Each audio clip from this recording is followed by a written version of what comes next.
የአባቱን ገዳይ ገደለ፣ ዕዳውንም ከፈለ።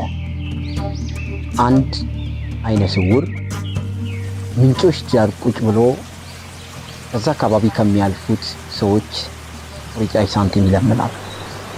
ከዕለታት አንድ ቀን አንድ ባለጸጋ በፈረሱ ላይ ቁጭ ብሎ ወደ አንድ ሀገር ለመሄድ ይሰናዳና እየሄደ ሳለ በዛ ምንጮች አካባቢ ላይ ሲደርስ ውሃ ይጠመዋል።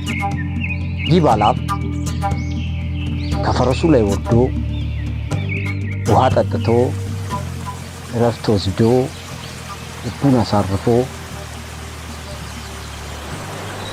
ጉዞውን ቀጠለ።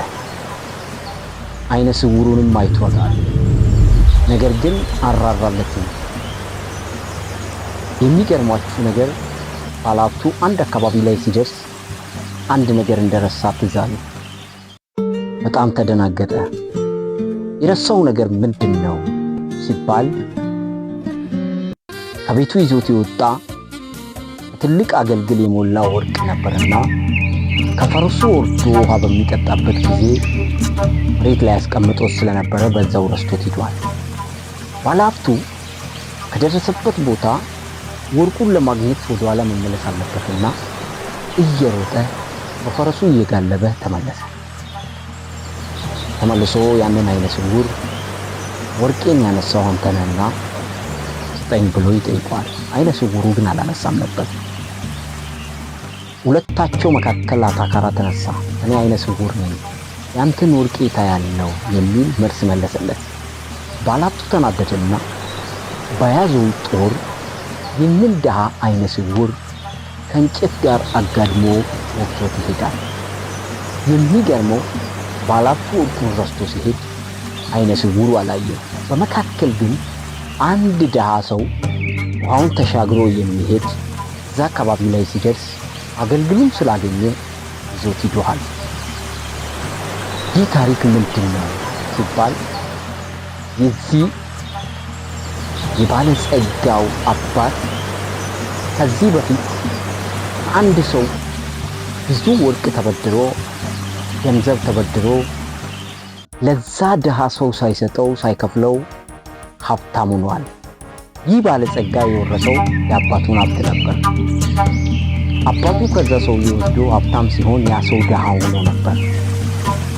ስለዚህ በሆነ አጋጣሚ ያ ድሃ ነው በዛ መንገድ አቋርጦ ሲሄድ ወርቁን ያገኘው።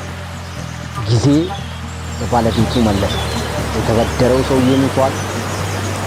ልጁ ደግሞ ባለሀብት የሆነው ይህንን ታሪክ አያውቅም። ነገር ግን ወርቁን ከቤት ይዞ ወጥቶ ረስቶት ሄዷል። በዛ ዘመን በድሮ ጊዜ ያበደረው ሰውዬ ደግሞ በሆነ አጋጣሚ ወደ አንድ ሀገር ሲሄድ አግኝቶ ይዞት ሄዷል።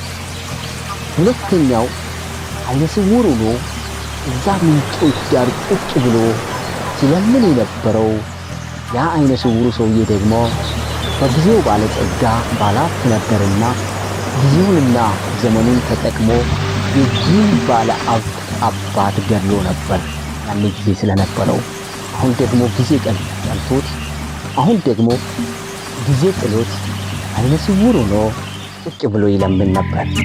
ታዲያ ርዕሳችንን የአባቱን ገዳይ ገደለ ዕዳውን ከፈለ ያለበት ምክንያት ምንድን ነው ሲባል ይህ አይነ ስውር ባለሀብቱን አባት ኑሮ ገሎ ነበር። ጊዜ ጥሎት መንገድ ላይ ቁጭ አለ። ደግሞ ገንዘቡን ከፈለ ያለው ደግሞ ያ ድሃ ገንዘቡን አበድሮ ሜዳ ላይ ቀርቶ ነበርና ገንዘቡን አገኘ። ይህንን ይመስላል አጫጭር ታሪኮችንና ትምህርቶችን በዜናዊቱ ታገኛላችሁ። አብራችሁን ሁኑ። አመሰግናለሁ።